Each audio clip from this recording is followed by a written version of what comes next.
എല്ലാ നേരവും പള്ളിയിൽ നിന്ന് വിളിക്കുന്നുണ്ട്, ഹയ്യ അലൽ സ്വലാഹ്, ഹയ്യ അലൽ ഫലാഹ്.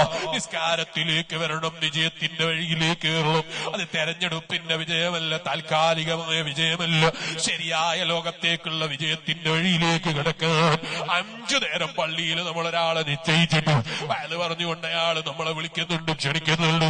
ഓ വയല് കേൾക്കുന്ന മുസ്ലിമേ, ആ വഴിയിൽ നിന്ന് തെന്നിമാറിയിട്ട് ദുന്യാവിന്റെ പിന്നാലെ പോയി താൽക്കാലികമായ സുഖത്തിനോ, താൽക്കാലികമായ പവറിനോ, താൽക്കാലികമായ ഭൗതികമായ നേട്ടത്തിനോ കൊടി പിടിക്കുന്ന കൊടി പിടിക്കുന്ന വിവരം കെട്ടവരായി നമ്മൾ നാശം പിടിച്ചവരായിക്കൂടാ, നഷ്ടം സമ്പാദിക്കുന്നവരായിക്കൂടാ.